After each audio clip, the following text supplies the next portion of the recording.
दोस्तों, कहते हैं ना कि जब किसी से प्यार होता है तो पूरी शिद्दत से होता है।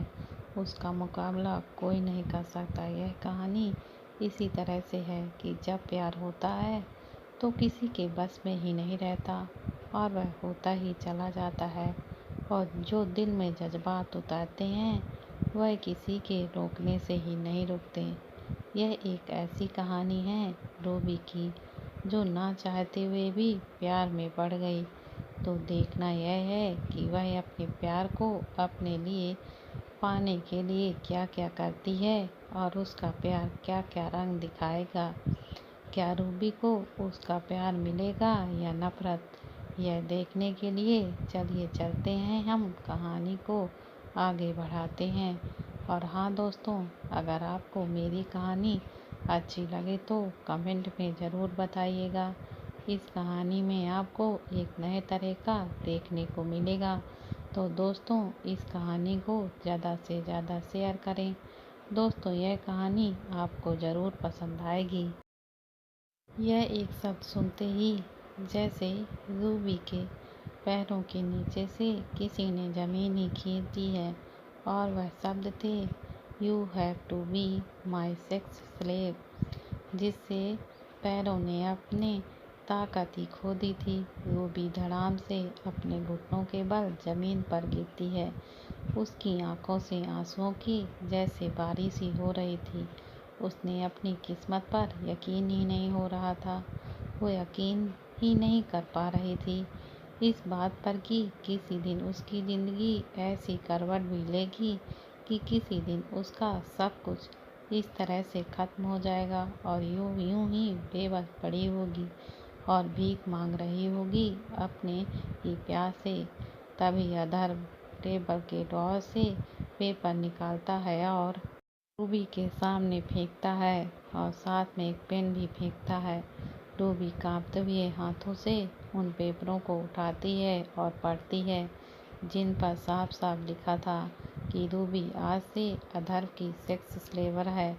वो अपने तन और मन से अपने आप को अधर्व को समर्पित करती है और ये सब वो अपनी मर्जी से कर रही है। उसके लिए किसी ने उसे फोर्स नहीं किया है। अगर गलती से भी उसने ये कॉन्ट्रैक्ट तोड़ने की कोशिश की तो उसे 5 लाख का हर्जाना भुगतना पड़ेगा या 1 साल की जेल। पेपर पढ़ते ही जैसे रूबी का दिल धड़कना ही बंद हो गया। उसे मौत से भी ज़्यादा दर्द का एहसास हो रहा था। वहीं दूसरी तरफ रूबी की ऐसी हालत देखकर अधर्व के चेहरे पर एक डेविल स्माइल थी। रूबी आंसुओं से भरी आंखों से अधर्व को तरफ देखती है, इस उम्मीद से कि शायद उसे उस पर दया भी आ जाए। लेकिन उसके चेहरे पर जंग जीतने वाली मुस्कान देखकर रूबी की ये छोटी सी उम्मीद भी उसके सीने में ही दम तोड़ देती है। आखिर कैसे हो गया ये सब? क्यों हो गया? उसके दिल में बहुत से सवाल थे। बहुत कुछ था कहने को, सुनने को, लेकिन दुर्भाग्य से उसके पास इतना टाइम नहीं था। अधर वहीं टेबल से लग कर खड़ा उसे ही देख रहा था। उसके हाथ उसके सीने पर क्रस्ट थे और उसके चेहरे पर एक मुस्कान थी, एक बहुत बुरी टेबिल वाली मुस्कान। रूबी पास में पड़ा पेन उठाती है और पेपर्स पर सिग्नेचर कर देती है। वो जानती थी कि वो क्या कर रही है, लेकिन उसके पास और कोई रास्ता भी नहीं था। ये लो, यही चाहिए था ना तुम्हें? अब मैं हाथ जोड़ती हूँ, प्लीज मुझे पैसे दे दो। मेरे भाई को एक सेकंड मौत के करीब जा रही है, मुझे उसे बचाना है। रूबी हाथ जोड़कर उससे विनती करती है। अधर उसके हाथ से पेपर छीन लेता है, उसे उन्हें चेक करता है। गुड, तुम जाओ, पैसे पहुंच जाएंगे। अधर उसकी तरफ देख कर बोलता है। रूबी वहाँ से हॉस्पिटल के लिए निकल जाती है। वो ऑफिस से बाहर निकलने वाली ही होती है कि तभी पीछे से अधर की आवाज़ आती है, जिसे सुनकर वो रुक जाती है। Tonight at my home from now on your will stay with me I my room. Ruby हाँ में सिर हिलाती है और तुरंत वहाँ से निकल जाती है। वो फटाफट टैक्सी लेकर हॉस्पिटल निकलती है। उसके जाते ही अधर्व अपना फ़ोन निकालता है और कॉल करता है।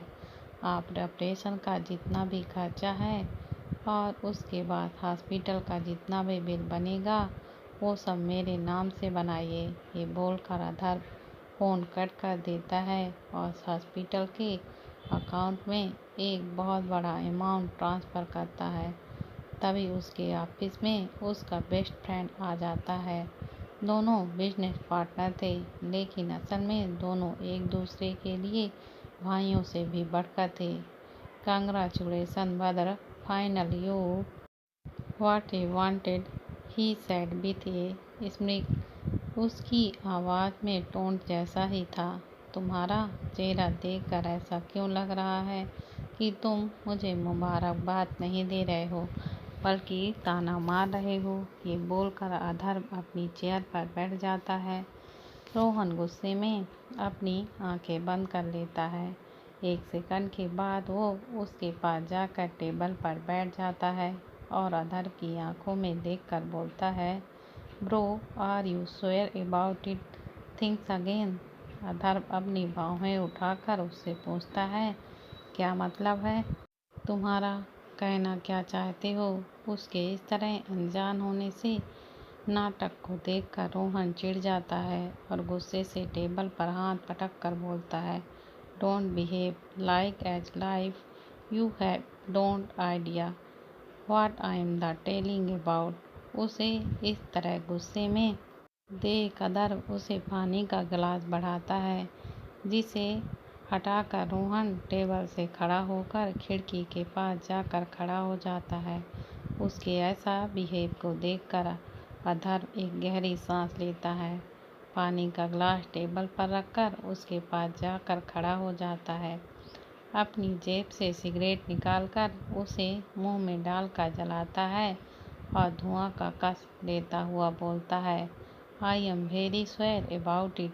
रोहन हैरानी से उसकी तरफ देखकर बोलता है, लेकिन उन सब में रूबी का कोई दोष नहीं है अधर्व। उसे किस बात की सज़ा दे रहे हो, तुम प्यार करने की या तुम पर आंख बंद करके भरोसा करने की।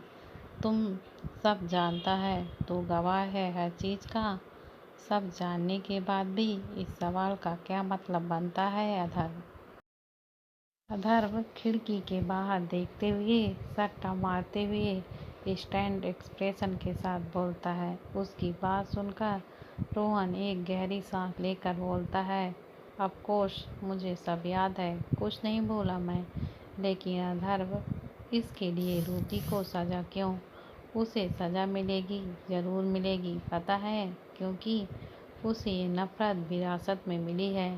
ठीक वैसे ही जैसे एक बच्चे को पैदा होने पर उसके बाप की जायदाद मिलती है विरासत में। बाप जो कुछ भी कमाता है उसकी संतान को मिलता है। किसी का बाप दौलत कमाता है, किसी का शोहरत, किसी का दुश्मनी और नफ़रत। मतलब तूने ठान ही लिया है। खैर, तुम्हें समझाना मेरा फर्ज था, जो मैं पूरा किया। अब आगे जैसा तुम ठीक लगे, लेकिन हालात चाहे जो भी हों, ये बात हमेशा याद रखना, तेरा भाई हर हाल में तेरे साथ है।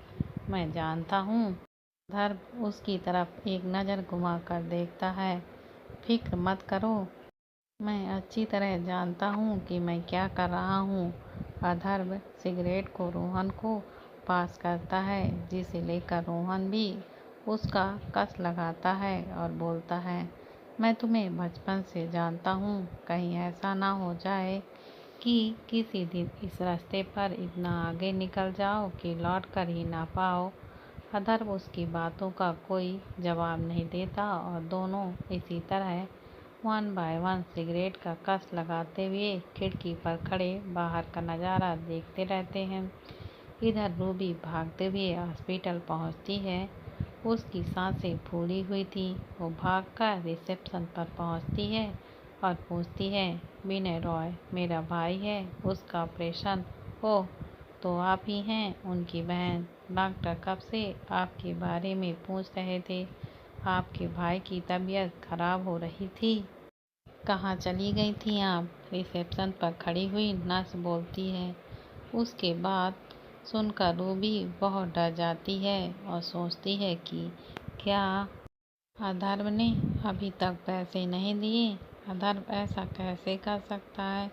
उसने बोला ही था कि वो पैसा दे देगा, फिर वो मेरे साथ ऐसा कैसे? रूबी की आंखें आंसुओं से भर जाती हैं और वो नर्स की तरफ देखती है जो उसके ही बोलने का इंतजार कर रही थी। मिस्टर मेरा भाई, वो ठीक तो है ना? रूबी की आवाज़ कांप रही थी। नर्स उसकी तरफ देखकर हल्की सी मुस्कुराती हैं। आप चिंता मत कीजिए, आपके भाई का ऑपरेशन हो चुका है और सर्जरी बिल्कुल सक्सेसफुल हुई है। बहुत जल्द आपका भाई अच्छे से रिकवर कर लेगा। नर्स की बातें सुनकर रूबी को राहत की सांस आती है और नर्स से अपने भाई का रूम नंबर पूछकर उसके रूम की तरफ भागती हुई जाती है। उसका 8 साल का भाई बेड पर लेटा हुआ था, अभी भी बेहोश था। डॉक्टर उसके पास खड़ा उसका चेकअप कर रहा था। रूबी के रूम में एंटर करते ही डॉक्टर उसकी तरफ देखता है। ओ मिस राय, मुबारक हो, आपके भाई की सर्जरी सक्सेसफुल रही। डॉक्टर एक स्माइल के साथ बोलता है। रूबी का भागता हुआ दिल ठहर सा जाता है। अपने भाई को सही सलामत देखकर उसके दिल को बहुत खुशी मिलती है। वो डॉक्टर को धन्यवाद करती है और पूछती है, मेरे भाई को होश कब तक आएगा? डॉक्टर, मैं उसे घर कब तक ले जाऊंगी? अभी नहीं मिस रॉय, अभी अभी तो ऑपरेशन हुआ है। इन्हें होश कल तक आएगा और 1 हफ्ते तक हमें इसे यहीं ऑब्जर्वेशन में रखना होगा। डॉक्टर रूबी से बोलता है, अगर टाइम पर ऑपरेशन ना होता तो कुछ भी हो सकता था। आप तो जानती हैं, इतने छोटे से बच्चे के दिल में चैन कितना ज़्यादा खतरनाक होता है। Thanks you doctor, thank you so much. आप नहीं जानते, मेरे भाई मेरे लिए सब कुछ है। अब इस दुनिया में मेरा इसके अलावा कोई भी नहीं है।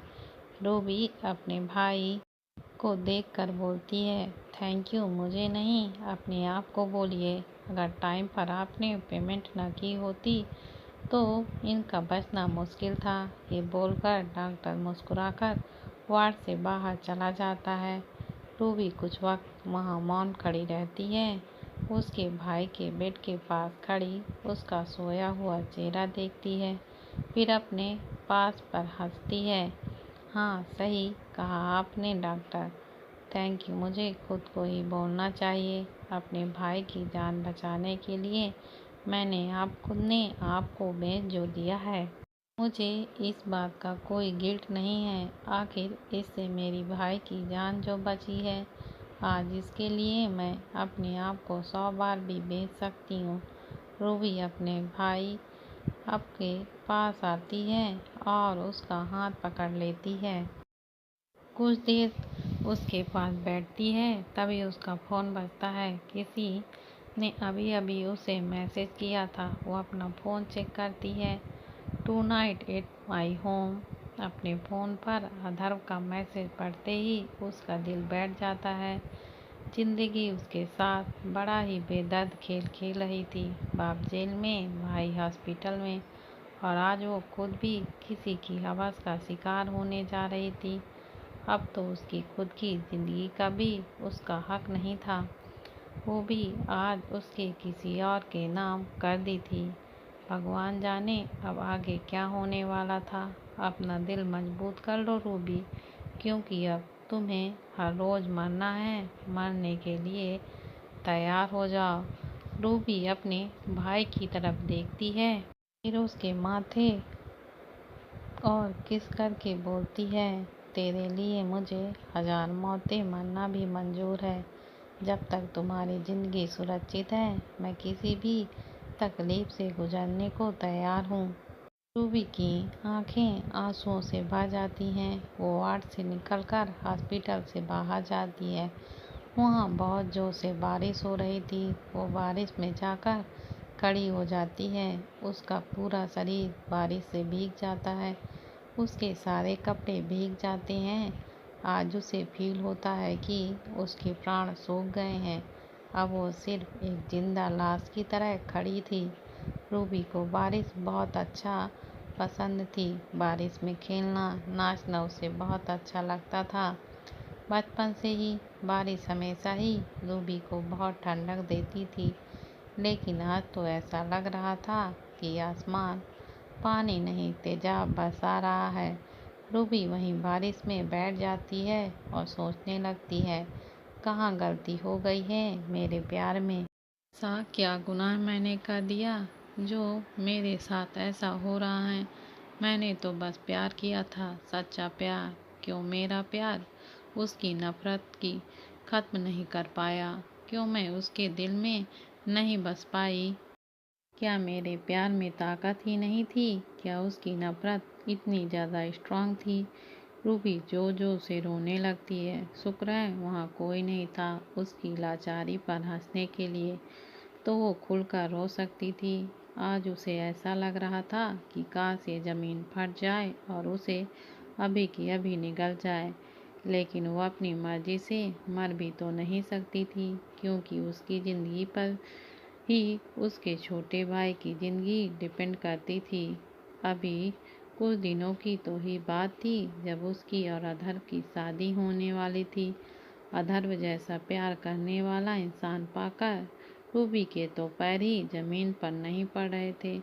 लेकिन एक ही झटके में जिंदगी ने उसे ऐसा जमीन पर पटका कि उसकी दोबारा उठकर खड़े होने की उसकी हिम्मत ही टूट गई। वो जिस इंसान की बीवी बनने का सपना देख रही थी, आज उसी की सेक्स स्लेव बनकर रह गई। वो समझ नहीं पा रही थी कि अपनी किस्मत पर हंसे या रोए। थोड़ी देर अपनी तकदीर पर जी भर के रोने के बाद, उसे कोसने के बाद वो फाइनली खड़ी हो जाती और बोलती है, अपनी भाई की ज़िंदगी की कीमत चुकाने का वक्त आ गया है रूबी। ये बोलकर रूबी वहाँ से सीधे अधर्व के बंगले पर चली जाती है।